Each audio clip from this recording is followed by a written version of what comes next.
Hello and welcome to another SDGC review. I am John and I have one of my partners in crime, Matthew the Finneman, with me. I almost said Cinnamon. I almost said Matthew Cinnamon. I'll allow it. Which honestly, I'm sorry, man, but I'm kind of feeling it. I'm kind of Fine. feeling Matthew Cinnamon. Sin the Uh, fin. Finn the Sin. Finn, the good folks at Square Enix kindly gifted us with not one, but a pair of Dragon Quest VII Reimagined review codes, and that is what we're going to be discussing today. As It is always, indeed. it is. And for anybody who is not familiar with our review format, so just to kind of clarify it, we don't do numbered reviews. We simply talk back and forth about our thoughts on the game and leave it to you to make the decision. And then I leave a numbered review because I'm a contrarian. I wish you wouldn't. Damn you. Dragon Quest VII Reimagined, a reimagined version of the original game that came out for the PlayStation 1. I want to say 2000, Finn? 1999, 2000? Around that era. Yeah, it's definitely around that time. I want to say like 2000-ish maybe. Something like that, It yeah. came on the tail end of like the PS1's life It was cycle. near the end. It was near the And end. and I remember distinctly it not tearing up the charts here in America, even though it was the first Dragon Quest we'd gotten since the NES. That's correct. Because we That's never got correct. 5 and 6 on Super Nintendo. And I just remember being so hyped and then Right. being so just the forever never ending intro prologue thing lost me so hard because and so I never actually finished it on PS1. It wasn't until the 3DS uh version that I finally like filled that hole in my Dragon Quest like soul, I guess. Yeah, So and I was really excited to see how the reimagined remake would bring it, and the big claim to fame this one's having is it really does cut down on that opening just lull it because what, no. yeah. Well, I've got some stuff, but no, go ahead. I want you to finish your thought. I was just saying, like, I think 20-ish hours before you can even open up your job classes is a little excessive. Like, and even in the original, you didn't even get into a fight until like 5-6 hours in. So it was a lot to ask of of younger me after all the other Square Enix RPGs of that era. I just it was a throwback to a simpler time, but I mean, I count Dragon Quest 4 or Dragon Warrior 4 on the NES as one of my most formative games. So it's not like I wasn't a fan of the format and franchise. It's just 7 was a little egregious, and so one of my biggest praises of this is that Reimagined really does away with that. So let's talk about that, right? We'll talk about story first, and we'll move into visuals and audio, and then our But overall. even I do want to point out that even though this is a remake of a very old game, it is very reasonable to expect that this is going to be most people's first foray into it. So Right, I'd like to yeah. So avoid most spoilers. yeah, we're not going to do spoilers. We're not going to do spoilers. So let's talk about story, right? So obviously this is the third iteration of this game. First it came out on the PS1, then the 3DS. The story of the game on so I'm somebody who finished the original game on PS1. And then I played through half of it on the 3DS. And I completely made my way through DQ7 Reimagined. Now I will be honest. I'm a huge Dragon Quest fan. Seven is not one of my favorite games in the franchise. I feel like the original I had a would lot. agree with you on that one. I had a lot of issues with the original game, and while I do think overall, I'm going to give you the bluff. I'll give you the bottom line up front, and then I'll kind of go into it. While I do think that this is the definitive version of the game itself, if you just straight up didn't like Dragon Quest Seven, this probably won't change your mind. Um, going into so I want to hone in, Finn, on the word reimagined and what that means to me, right? Because I do agree that Dragon Quest VII, which is a famously long game, I mean, the original PS1 game could clock in at about 120 hours. Yeah. Um, and you were right. It took a really long time to get going. A really long, like, you know that phrase, well, the game gets good 25 hours in. Yeah. That's actually pretty apropos That for that phrase might have been coined from Dragon Quest VII. We're yeah. unsure. While I will exceed that the so I finished it in about 65 hours reimagined, right? So it is definitely a much shorter game, but I think this is more of a diet version of the game rather than a reimagining. And the reason I say that is there are major story beats that have just been simply removed from the game. There's no trace of them. I can't remember the name of the town, but there's a town in the original Dragon Quest VII on PS1 where everybody in the town is caught in like a time loop, and it's one of the most fun, interesting areas of the game. That's just gone here. Most of the mini games are gone. Like the casinos, gone. The there are so many like items that you had to go look for in the original game that a character just hands to you now, right? I find that the game itself, the reimagining, is kind of handholdy. You know, and I'm not saying that's a good or a bad thing, but like you're not really given like it is handholdy to a point where like you're not, you know, you don't really have the freedom to go just like, you know, hey, I want everything to be a mystery. I want to just wander around and find out stuff for myself, right? It feels like you're constantly being herded in one direction, which again, if you've never played Dragon Quest VII, like you probably won't have an issue with that. But as somebody who played the original, then played most of the 3DS game, like it's a little jarring to feel like there's a hand in the small of my back the whole time, just kind of pushing me forward a little bit. There are things I think work as far as reimagining the story goes. For example, you can now explore all of the islands in like, you know, out of order. In the original game, you had to you know, you did each island in a specific set order. In this, it's not the case, right?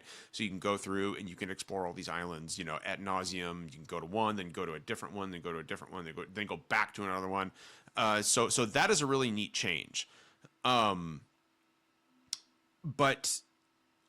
what's weird is that it's a reimagined game and all of these story beats are missing. It's like they've just been gone for the sake of brevity, right? To just like, hey guys, we hear you. You know, we need the game. You want the game to be shorter. We've done it for you. At the same time, the story itself, and you know, you finished the 3DS version, so which I know didn't have any real changes. So like the story itself doesn't like I didn't notice anything that actually changed from a major story perspective. It's the No, Dragon and Quest VII I don't story. think, yeah, it's not like Dragon Quest 1 or 2 HD where they revamped a lot of the game Right. and like expanded on it. This is just a remake of what exists. It's not this. It's not like Final Fantasy VII's remake that it takes its own, That's a you good know, point. Yeah. stab at the story. Definitely. This is a very true to the word remake. It's not a reimagining. It's not a revamp. It is a remake, and the plot to your point about hand holding, it does feel like this is their attempt to bring in newer players. It feels like It does. my first Dragon Quest. That, you know what, dude? You know what? Somebody else mentioned that to me, and I was like, oh, that's a really good way to put it. So I agree.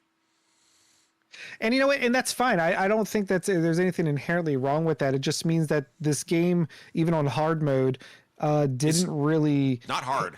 it's not hard. It's not. And the game, I'm going to tell you right now, I'm a huge fan of what Square has been doing with these quality of life upgrades for Dragon Quest, because as a father of two working a full-time job, the ability to switch the slider on to just gain more experience per fight so that I don't waste as much time grinding, it doesn't make the game easier. It just speeds up a time-consuming process. I love that.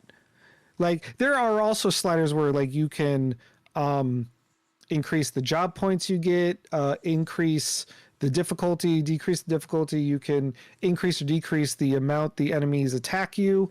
You can have it so that after every fight you heal to full, which I feel like is a little excessive, but it's there. And I think that's great for people that might just want to be in it for the story and not the challenge. What What's It's nice interesting that though, that's an Finn? option. What's interesting is so just to kind of like do a test, and like I love all the quality of life stuff, right? Like I really do. I am a firm believer that people should be able to play games the way they want to play them, right? And Yeah. so I'm always a fan of any developer, big or small, major or minor, taking choice and putting it in the hands of the player, right? And there's a myriad of difficulty options and all kinds of stuff, right? But I was curious about something. So I turned the difficulty slider to hard, and I turned the damage output that I did to low, Hmm. and I was still blazing through the game. Like it is the maybe the least challenging Dragon Quest I've ever played. And I think and it's not just, it doesn't, like, when you say baby's first Dragon Quest, it's not just the difficulty. Like, there are some modern contrivances that like are coming to Dragon Quest for the first time that made the game, I mean, ironically, even easier. And one of those is like, you have a universal inventory now, right? So you can just, no more equipping each character with their own items to use in battle. Right. Everybody can just, like it's very Final There's just Fantasy. It's just a big an menu. overall item Yeah. pool. Also, you can also target individual enemies in groups of the same enemy now, which I thought was interesting. So again, just traditionally something you can't do in a Dragon Quest game, right? And maybe that is why I felt like the game itself was just much easier than I'm used, because Dragon Quest is a famously challenging RPG series. But I didn't feel like I was challenged once by this, like, at all. I'm not saying that's a bad or a good thing, but what I am saying is, if you are a diehard Dragon Quest fan and you're going into this wanting that, like that Dragon Quest challenge, you're probably not going to get it, right? And there's, again, nothing inherently wrong with that, but don't come into this thinking that it's going to be like, balls to the wall, like, oh my god, like I've got to do a shitload of grinding, because you don't really need to. Story wise, Finn, I always thought the story of Dragon Quest VII was just fine. It was like, it's very of its time. And young boy, finds out he's the chosen one and he's off to save the world, right? Like, it was the story of practically every RPG from that era. Correct. And nothing's changed. Like, it's still the same story. And again, like, I don't think that's a bad thing, right? Like, I definitely think that there's a place for games that, like, have these tried and true tropes. But again, like, and you tell me if you disagree, Finn, but again, to me, it kind of flies in the face of the word reimagining. Like, this never really felt like a reimagining of the game. It felt like a remake. And I want to, and like, to kind of drill down on what you said, like, I think there's a difference between a reimagining and a remake. I mean, that's just me. Yeah, I agree. So yeah, story wise, it's just fine. It's not an offensively bad I mean, story. but I think it's the plot is what makes Seven, I think, just okay for me as a Dragon Quest game as a whole. Like Right, it's yeah, like these, it's not the strongest it story. it's not, and you know what? It's fine. It does some interesting things where instead of having a overall plot that kind of like ramps up over time, you have all these piecemeal stories that eventually get like more or less interwoven at times. So it has a fun like approach to the plot, but the flip side of that is nothing really feels like at stake until so far into the game that Right. if you're not already committed to it, the story isn't going to be what keeps you going. Right, exactly. And like, from a story perspective, like, I also like, and again, it sounds like I'm dumping on the game, and like, No, again, like I want to be clear, never, traditionally not my favorite Dragon Quest game. It's also like, it's not the worst cast of Dragon Quest characters, but it's definitely not the best. It's not my favorite. yeah, it's Um middle. Yeah, It's like, it's solid. right, exactly. What is not mid tier, however, are all of the gameplay improvements that have been made. And we've mentioned this Yeah. before, but there's a lot of good stuff there. Square has been really good about loading up their newer titles with all kinds of accessibility options, right? Because there's a lot of people who are, like you, they got two kids running around. You just had a new one. You've got all kinds of, you have a busy work life. Like, you've got all this stuff going on for you. You don't always, I know you still enjoy a really long RPG, but you can't play those the way you used to. Right. So stuff like this, where you are just able to get through it, experience what you need to experience, that's really valuable, I think. I would agree. Like I said, like all the quality of life upgrades, and whether or not you mesh with some of the changes to the Dragon Quest formula, like you said, the not having to equip items specifically to the person. I really like the inclusion of the vicious monsters with the little Right? accessory Yeah. hearts that they Or drop. yeah, like the elite enemies. The Yeah. inclusion of like basically Dragon Quest's version of limit breaks for each job class. I think the going loose, let loose mechanic. That's just fun as heck. Being able to mix and match jobs with the moonlighting thing. I think it's also really a wonderful quality of life that the party members not in your active party still gain experience and job points. So you're not Yes, like I again, love it just that. the game respects your time, which I feel is such an accomplishment for a game that was literally famous for not respecting your time. Yeah, no, Some yeah, might say no, they and course corrected a little too hard, they but did well, but even still, Finn, like it still took me like 10, 15 hours to get the job, to unlock vocations. So it's still not something that you're gonna do extremely quickly. Like basically, like the entire Kiefer section, you're basically just gonna be banging, mashing buttons, and correct. like hitting attack. And there is one thing, Finn, like from a gameplay perspective, that I did find disappointing, and that is my favorite change to the 3DS version was unique kind of character skins for each vocation. Yeah, I hated that they didn't change anything for when you change job classes. I and to be honest, like I didn't know that that was gone, so I was really excited for it. I was like, "Oh, this is gonna look great," and it just didn't. And I was like, "Oh, like okay," because like the character designs in Seven are kind of drab, if you ask me.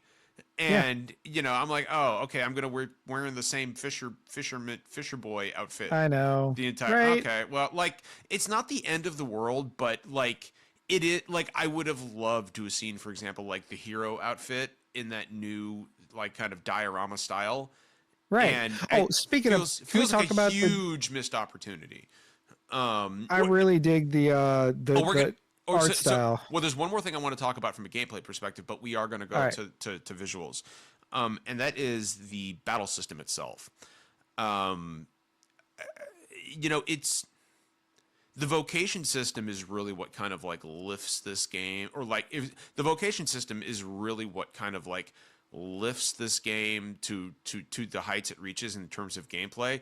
My favorite change to like the combat system is moonlighting, the ability to equip two Yep. vocations.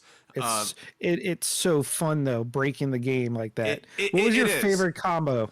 Oh man, okay. So for my favorite, so for the hero, who like this is gonna blow your mind, but I named him John. I know it's freaking crazy. This is gonna blow your mind. I named Um, mine Finn. I know it's weird. So I leveled up to hero, and then I threw paladin in there for some heals. And also simply because I really like the some of the paladin's AOE abilities. Although sometimes I would switch out paladin as a moonlighting a secondary ability or vocation for gladiator because I love the boulder toss attack. There's something about throwing a mountain on your enemies that just makes me It smile. is that is a fun attack. For Maribel, I usually went like by the end of the game, I was basically running Sage and Priestess because Sage has access to really powerful spells like Kaboom and Kaswoosh. But I also feel like I needed a main healer, and Maribel kind of fits the bill. And Priestess has access to things like multi heal and Kazing and all kinds of stuff like that. Another combination I really liked was freaking Ruff. So Monk is super overpowered if you know how to use it right. So I would just use Monk with his original Wolf Boy Hmm. vocation. Um, if you throw Monk on Ruff, and then you use that his special ability that guarantees a critical hit, and you use okay, it's Knuckle something. Can't remember the name. Knuckle Sandwich. You use Knuckle Sandwich, you could hit for like 2,000, 3,000 hit points easy on a single enemy. And it just like he just walks through his enemies. So yeah, those are some of my favorite combos.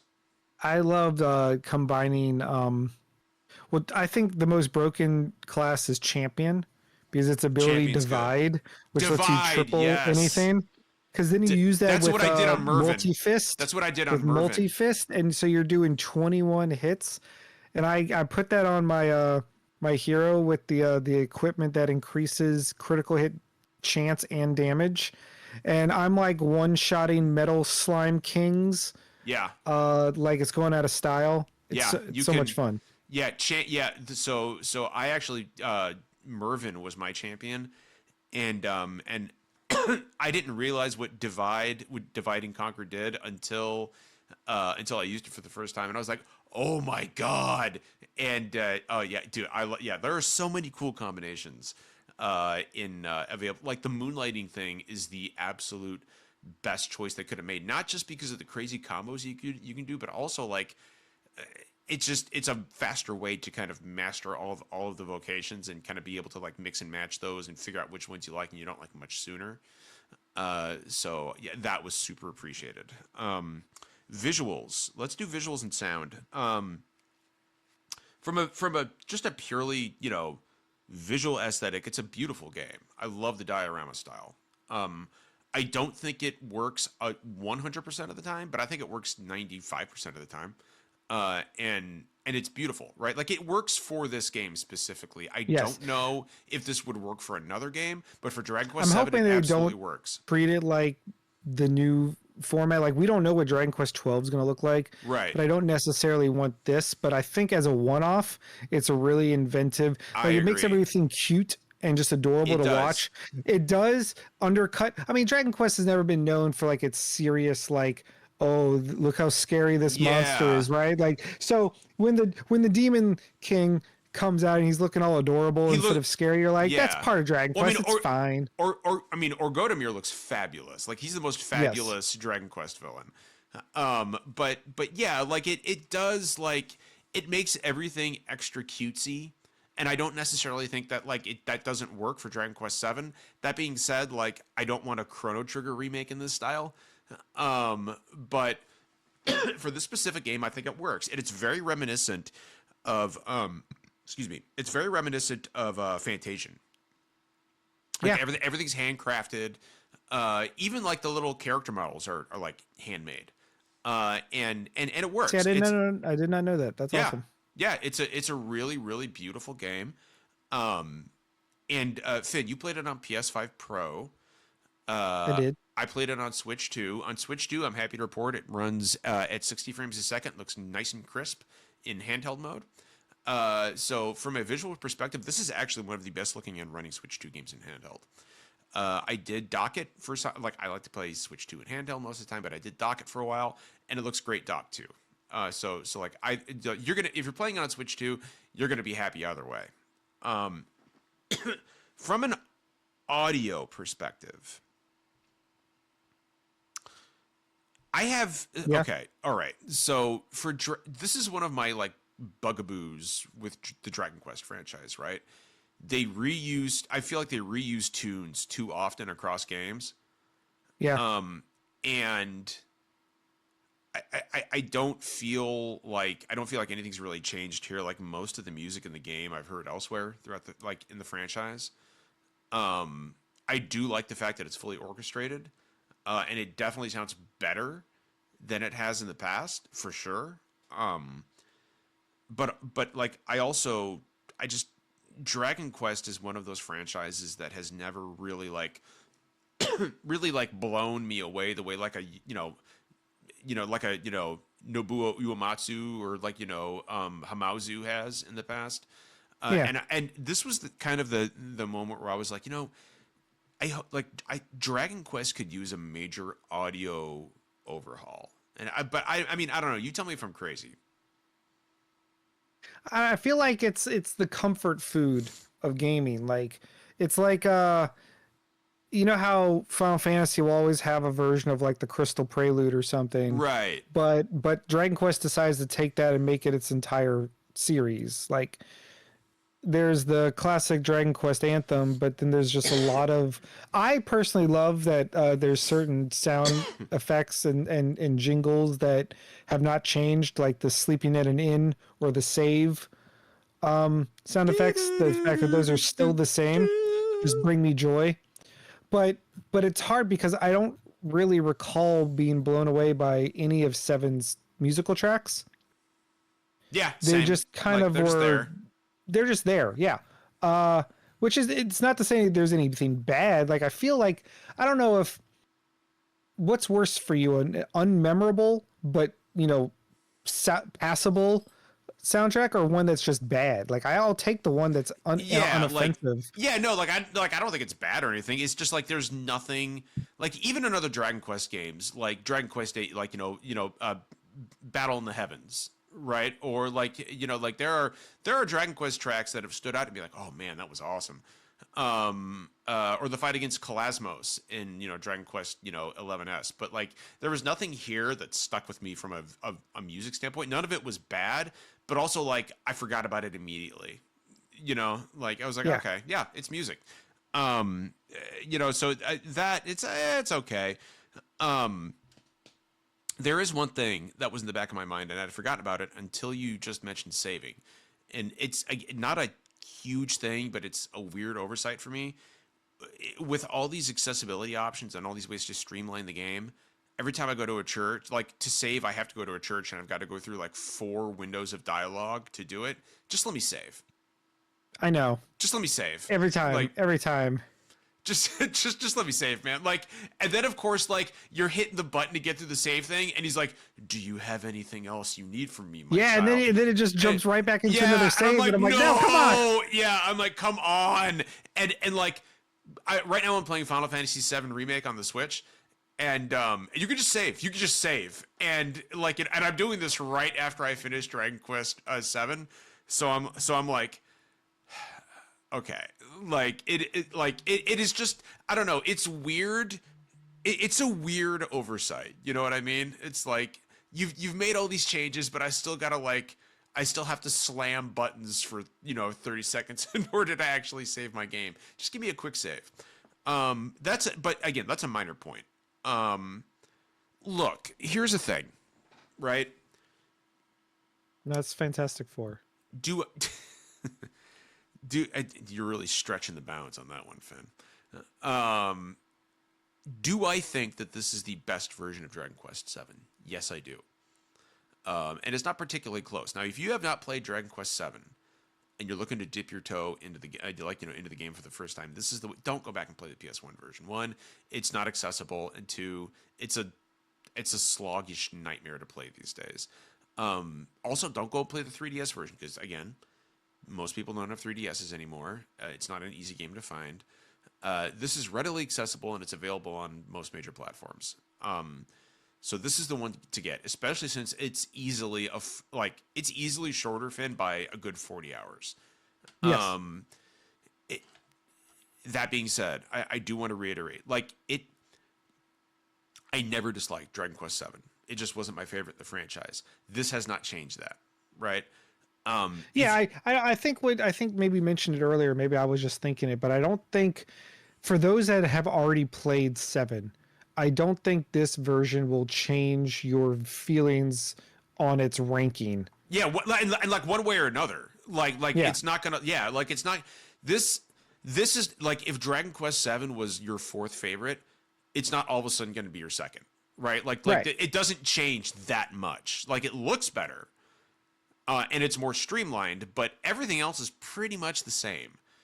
And it's not bad. It's good. Like it's quite good. It's just, I feel like this, Finn, to me, kind of, I don't want to say missed opportunity, but I feel like if you're going to reimagine this game, I feel like there's a little, like, for example, and, this is not a spoiler because this was featured in the launch trailers, but there's a character named Kiefer, right? And Kiefer famously, like, he leaves your party early on and you never see him again in the PS1 version because he stays back in time. It's not a spoiler because this is in the launch trailer and stuff. Like, you do run into older Kiefer, and, this was touted as like, oh, we got this new content, blah, blah, blah. I mean, it's an extra 20 minutes. Like, it's not huge. Yeah. Like, it's really nothing at all. Like, It is a nice addition, but it's not the thing that's going to make or break, like, your experience. Yeah, yes, you do. Yes, older Kiefer. it's not anything earth shattering. So don't go into this expecting that. Finn, closing thoughts on Dragon Quest VII Reimagined. Here's the thing. I put in a ton of time into this one just because I will I am higher on it than I feel some of my contemporaries are because of how much I valued the changes to the quality of life and the streamlining of some of the lesser aspects of the game. And even though that came at the trade-off of more hand-holding and lower difficulty as a whole, it just allowed me to experience the game and just enjoy it and not beat my head over it, which I'm fine with doing. Dragon Quest 1 Yeah. and 2 and 3 HD still are there for the crazy challenges. Like those are not easy games. And so I don't even recall 8 being particularly easy or 11 being particularly easy. So will 7 Reimagine go down as one of the simplest of Dragon Quest games? Probably. Probably, yeah. But that doesn't make it bad. No. In fact, if that's the reason someone gets into the franchise, then hell yeah. You Yeah. know what? We need more Dragon Quest love in this world. To be honest with you, I would say it's a more accessible entry point to the franchise than like 11S, and I think 11S is a 100%. much better game. Yes. We know- we stand 11. Like my two favorite games in the franchise are 11S and 2 HD Duty, and I would say start with 7. That's what I would say. Yeah. I would agree. I just want them to remake 4. 1, 2, and 3 got it. 4 is my personal favorite in the franchise and means so much to me. I just want 4 redone in the same love as 1, 2, and 3. Oh, damn it. Yeah. Anyway, I would I'm gonna love. get off track. I would My love point 4, is, 5, and 6. Let's do 4, 5, and 6 next. Yeah. Square. so if you've never played 7, this is a great version to jump on. If you have played 7, it's not going to change your mind about how you already felt about Yeah. 7, but it is just a really solid, charming, fun little game. And yeah, you know what? Give it a shot. I enjoyed it. Yeah, I did too. I want to, and I always speak for Finn when I say thank you, Square, for the opportunity to review this in advance of the game 100%. releasing. Got a nice little cough in there right at the end, so that's cool. Thank you, Square. We every time we greatly appreciate it. Thank you so much. If you want to see more of our content, you can always check us out every Thursday night at 9 p.m. Eastern Standard Time on twitch.tv/official SDGC, and our review videos are archived on YouTube. Same deal, official SDGC. Guys, take it easy. Finn, have a good night, and as always, be good to each other. Yeah.